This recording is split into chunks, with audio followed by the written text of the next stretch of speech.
Little dookie booty, go on and get in the camera. Yeah, bitch, this is for Keisha because you clearly ain't learned your lesson the first time. Tell her what the fuck I said. I can't fuck with you. Louder. I can't fuck with you no more. Cause what? You messing up my family. Now, bitch. So as soon as we find out who you are, trust you will be dealt with. Period. And just to do what she loved most. I'm the baby of my family, and so she was my little sister, and so it just hurt me so bad because I wish I was there for her. I wish I was right down the street. I just wish she would have called. I just want everybody to keep us in your prayers. Long live Winchy. I love you, extra. Thank you to everyone watching, and a special thank you to our subscribers. Your support means everything. If you haven't subscribed yet, please consider doing so. She was the kind of woman whose presence could ease the heaviest of hearts. Winter Straw spent her days walking the echoing halls of the Broad River Correctional Institute, offering comfort to those who had lost their way. She was a light, a steady, unwavering light, in a world often shrouded in darkness. A mental health officer at just 25, Winter had a gift, a rare and beautiful gift. She could see through the anger, the fear, the confusion. She could reach into the chaos of a troubled mind and offer peace, a peace so few truly understood. But while Winter dedicated her life to healing the wounds of others, her own heart beat to the rhythm of a love story. She fell for Renato S. Johnson, a 27-year-old from Pelion. To those around them, their relationship seemed like a chance at happiness, a quiet promise of love and safety. Winter deserved that. She deserved mornings filled with laughter, quiet walks under the Carolina sky, and the warmth of a love that felt like home. Yet, on a still March evening, as the world outside slept, Winter found herself standing in the shadow of a nightmare. Gunshots pierced the silence, shattering the fragile walls of her dream. Her body was left on the cold pavement, life slipping away with every breath, every heartbeat. The hands that had once reached out to save others were now helpless. The voice that had soothed so many would never speak again. This is not just a story of a life cut short. It is a story of betrayal, of love twisted into something unrecognizable, of a community left in mourning. It is a story of how sometimes even the strongest lights can be extinguished too soon. This is the case of Winter Straw. At just 25 years old, Winter N. Straw had already become a lifeline for so many. As a mental health officer at the Broad River Correctional Institute in Columbia, South Carolina, she walked the halls of a place often filled with desperation and despair, bringing with her a rare and profound sense of hope. Each morning, as the sun cast soft, amber hues over the institutional walls, Winter would step into her role. Not just as an officer, but as a healer, a confidant, a source of light for those whose lives had known only shadows. Her colleagues would often speak of her quiet strength, the way she could sit across from someone unraveling at the seams and, with just a few gentle words, begin to stitch them back together. She had a way of listening, not just hearing, but truly listening, making those in the darkest corners feel seen, feel valued. To the inmates, she was a safe harbor. To her colleagues, she was a reminder of why they did what they did. But Winter's compassion wasn't just a part of her job. It was who she was. It bled into every aspect of her life. Whether she was volunteering in her community, spending time with her family, or sharing quiet moments with her sorority sisters of Delta Sigma Theta, Winter's warmth was unmistakable. Her laughter could fill a room. Her kindness could break through the hardest of hearts. She had dreams, big dreams. She spoke of furthering her career, of finding new ways to help those struggling with mental illness. She dreamed of love too, of a life filled with genuine connection, of a future built on trust and understanding. Those who knew her believed she had found that with Renato S. Johnson. the two had built what seemed like a promising relationship. Winter wore her heart on her sleeve, giving her love freely, believing in the goodness of those she let in. But love, as beautiful as it can also be blinding. And while Winter offered her heart, she could never have known how deeply it would be wounded. She could never have imagined how, beneath the surface, something ominous lay waiting. And a story of hope and healing, was about to take a turn, one that no one saw coming. March 26, 2023, a day like any other, the kind of evening when the world felt quiet, almost peaceful. But beneath the calm of the South Carolina night, something irreversible was about to unfold.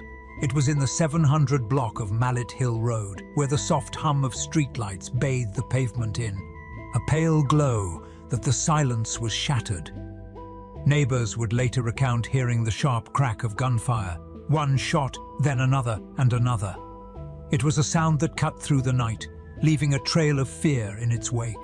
When authorities arrived, their flashing lights painted the scene in harsh reds and blues. There, just outside an unassuming apartment complex, lay Winter N. Straw. Her body, lifeless and still, bore the brutal evidence of what had transpired. Multiple gunshot wounds marked the end of a life once so full of promise. In those critical moments, as emergency personnel rushed to the scene, it became clear that this was not a random act of violence. The pieces of the puzzle began to fit together swiftly, too swiftly. Authorities identified the suspect almost immediately, 27-year-old Renato S. Johnson. A name that carried weight, a name that was more than just a suspect. He was a man believed to have shared Winter's heart, a man she had once trusted. What followed was a chilling standoff. Johnson had barricaded himself inside the apartment, creating a fortress of fear. As law enforcement swarmed the area, their voices cutting through the night on loudspeakers, the reality of the situation settled over the community. Hours stretched on, each minute thick with the anticipation of what might come next. Negotiators pleaded, tactical teams stood ready, and the world outside held its breath. Inside those walls, a tragic story reached its conclusion. When the standoff finally broke, it was not with the clinking of handcuffs or the closure of justice served. Renato S. Johnson had turned the weapon on himself. A self-inflicted gunshot wound to the upper body. His life, too, was over, leaving behind not just two bodies, but an echoing silence, a void that would haunt everyone who had known them. In a matter of hours, what began as a quiet evening had transformed into a tragedy. 2 lives lost, countless others forever changed. And as the dust settled and the blue lights dimmed, the questions began. How had it come to this? What had happened behind those closed doors? What darkness had crept into a love story, turning it into a nightmare? The answers, as they would come to light, would reveal a story of love, of control, of devastation. A story that no one would soon forget. The air outside the apartment complex hung thick with tension. What had started as a desperate 911 call had evolved into a full-scale crisis. Renato S. Johnson, the man now wanted for the cold-blooded killing of Winter Straw, had locked himself inside. The very walls that once witnessed love and quiet conversations were now a fortress of isolation, a place where life and death teetered on a razor's edge. The Richland County Sheriff's Department responded swiftly. Within minutes, the quiet streets of the 700 block of Mallet Hill Road transformed into a staging ground. Tactical units moved with calculated precision, clad in heavy armor, their faces set with grim determination. Red and blue lights bounced off the brick and glass, turning the night into a harsh, surreal spectacle. Johnson was inside. The blinds were drawn. The door remained shut, and behind it, a man was grappling with his own unraveling reality. Officers called out through loudspeakers, their voices sharp against the night. "Renato, come out with your hands up. There's still a way out of this." But the only answer was silence. A silence that gnawed at the nerves of everyone present. Negotiators took their positions, their voices softer, more coaxing. These were the professionals trained to pull people back from the edge, to find humanity in the chaos. They spoke of redemption, of family, of finding a way forward. But with each passing minute, hope seemed to slip further away. The quiet stretched on, punctuated only by the static of police radios and the rhythmic clicking of tactical gear being readied. For the neighbors, it was a night they would never forget. Some peered through windows, the glow of emergency lights casting long shadows across their walls. Others huddled in back rooms, their breath shallow, wondering how close danger might be. And all the while in the center of it was Renato, a man alone, surrounded yet unreachable. Outside, officers cycled through options. Would they breach the door? Would they wait him out? Time became a cruel and twisted thing, every second an eternity. The anticipation was almost suffocating, as if the whole world was holding its breath, waiting to exhale. Inside, Renato was making a choice. Not one to surrender, not one to seek forgiveness, but a final, irreversible choice. A gunshot rang out, sharp, immediate, and devastating, the kind of sound that cuts through the chaos and brings everything to a halt. Officers moved in, doors splintering, commands shouted into the dark. But by then, it was too late. Renato C. Johnson lay still, a self-inflicted wound to the upper body, marking the tragic end to a night full of unspoken words and lost chances. The standoff was over, but in its wake, it left a haunting question. How had love become this?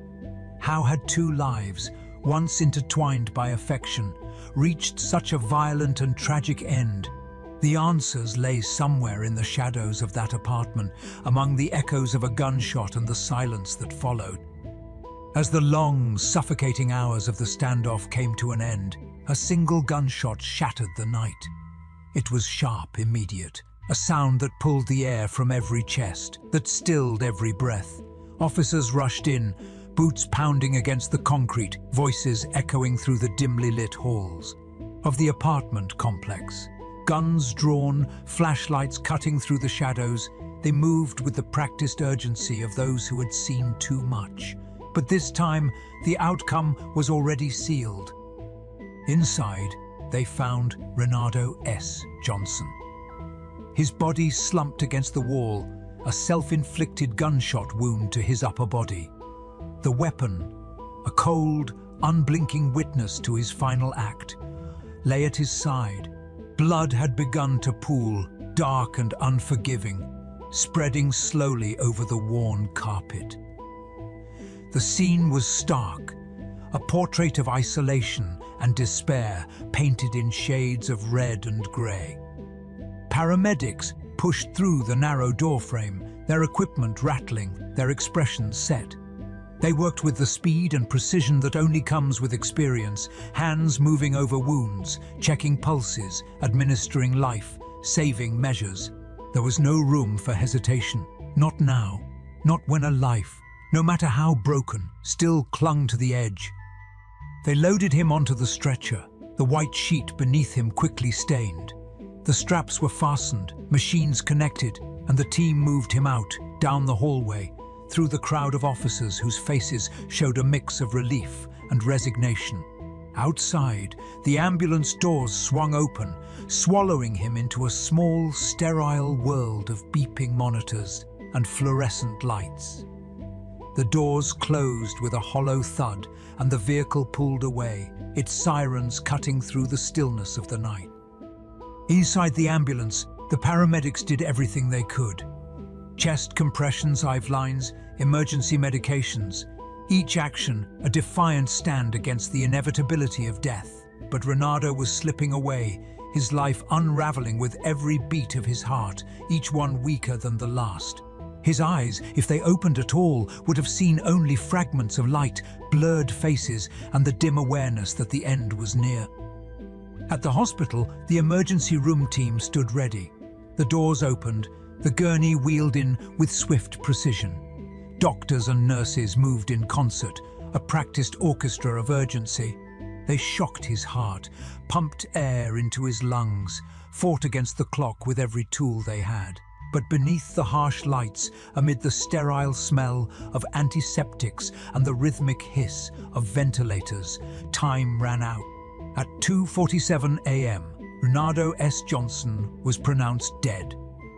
And just like that, it was over. The man who had taken Winterstraw's life, whose actions had plunged an entire community into grief, was gone. The end felt abrupt. A door slammed shut before answers could slip through the crack. It left behind a void, not only in the lives of those who loved Winter, but also in the unanswered questions, the tangled emotions of love and violence, and the unsettling reality of how fragile the line is between devotion and destruction. In the days that followed, the community struggled to process what had happened. Two lives, once intertwined by affection, had been lost to the same tragedy. It was a reminder of how quickly life could shift, how love could curdle into something dangerous, and how the human heart could harbor both tenderness and terror. The echoes of that single gunshot reverberated far beyond the walls of that apartment, lingering in the quiet corners of a community left to pick up the pieces. Outside the hospital, a handful of people gathered, some holding candles, their flames fragile against the cool morning breeze. There were no grand speeches, no declarations of closure, just soft prayers, quiet tears, and the weight of loss pressing down on every bowed head. And as the first light of dawn began to stretch across the sky, it became clear that while the violence had ended, the healing had only just begun. In the quiet hum of everyday life, grief can often feel like an echo, soft, persistent, and haunting. The loss of Winter N.S. Straw had left such an echo, a reverberation of pain and remembrance that swept through her community and lingered in every corner of Broad River Correctional Institute. Year had passed since that tragic March evening, but the wounds remained open, raw, and tender. On March 27, 2024, the Institute's grounds transformed into a solemn gathering place. Colleagues, friends, and family members walked slowly through the morning mist, their steps heavy with the weight of loss. The usually bustling facility stood still, the usual sounds of shuffling feet and echoing voices replaced by the soft murmur of shared memories and quiet prayers. It was a day set aside to honor a life cut short, a heart that had given so much only to be shattered in an instant.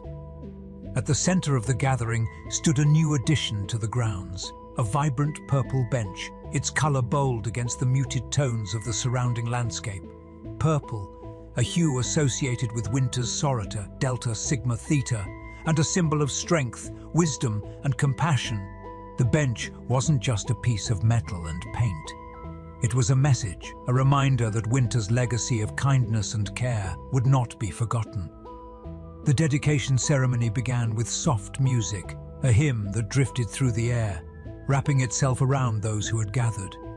Some held small bouquets of flowers, their petals bright against the grey of the day. Others clutched candles, the tiny flames flickering, braving the breeze as if carrying Winter's light forward. Her colleagues, dressed in their uniforms, stood with their heads bowed, their faces a mix of solemn respect and quiet devastation. One by one, people stepped forward to share their stories. A nurse who had worked alongside Winter spoke through trembling lips, recalling the countless times Winter had stayed late, sitting with patients who had no one else. She painted a picture of a young woman who believed that no soul was beyond saving, who had woven compassion into every interaction, every gesture. Another co-worker, his voice heavy with emotion, remembered Winter's laughter, how it could break through the darkest of days, offering a moment of relief, a reminder that even in struggle, there was hope. Members of Delta Sigma Theta stood together, their crimson and cream attire a vivid tribute to their fallen sister. They shared their own stories of Winter's leadership, her unwavering drive, her vision to uplift those around her. To them, she had been more than a friend. She had been a mentor, a guiding force whose legacy would ripple through their lives long after that day. As part of the ceremony, they placed a wreath at the base of the bench, a circle of life and memory intertwined. For Winter's family, the day was both a reminder of what had been lost and a testament to what remained. Her mother stood silently, her hands clasped tightly around a locket bearing Winter's photograph. She did not speak. She did not need to. Her grief was a presence all its own, heavy and unyielding, but there was strength in her stance. She was the living embodiment of Winter's resilience, a testament to the love that had raised her and the love that had raised her and the love that continued to hold her memory aloft. When it came time to unveil the bench, a hush fell over the crowd. The purple fabric was pulled away, and for a moment, no one moved. The bench gleamed in the soft light, its back adorned with a plaque. The inscription was simple, yet powerful. In loving memory of Winter N. Straw, a beacon of compassion, a heart that healed. The words etched into the metal stood as a promise that those who sat there would remember her, that her story would not fade into the shadows of tragedy, but shine as a light of inspiration. The ceremony closed with a final prayer. As voices joined together, a breeze rustled through the trees, as if nature itself mourned alongside them. Some believed it was Winter, her spirit moving among them, offering comfort as she had in life. Others found solace in the stillness, in the quiet understanding that grief, though heavy, need not be carried alone. As the crowd began to disperse, a few lingered by the bench. A young woman sat down, her hand resting on the cool metal. She was a former patient of Winter's, someone whose life had been touched by her kindness. She sat in silence, her thoughts a private conversation with the memory of the woman who had once held her hand through the darkness. In the days and weeks that followed, the bench became a place of solace. Employees would sit there on their breaks, feeling Winter's presence, drawing strength from her story. Patients too would visit, finding comfort in the vibrant purple, in the knowledge that the person it honored had believed in healing, in hope, in them. It stood as a reminder that while Winter N. Straw was gone, her light had not been extinguished. It continued to shine, offering warmth and guidance to all who needed it. Her legacy was not merely a story of tragedy. It was a story of love, of sacrifice, of an enduring spirit that transcended the boundaries of life and death. And as the sun set that evening, casting long shadows over the grounds, the bench remained, a quiet, unwavering promise that Winter's compassion, her grace, and her unwavering belief in the goodness of others would live on. One seat, one story, one heartbeat at a time. In the quiet aftermath of tragedy, when the police tape is gone and the headlines have faded, what remains is the echo of a life, gentle, profound, and unyielding. Winter Nor was more than a name in a news report. She was a daughter, a sister, a friend, and a healer. She was a beacon of light in places where hope was scarce, offering solace to those who felt unseen.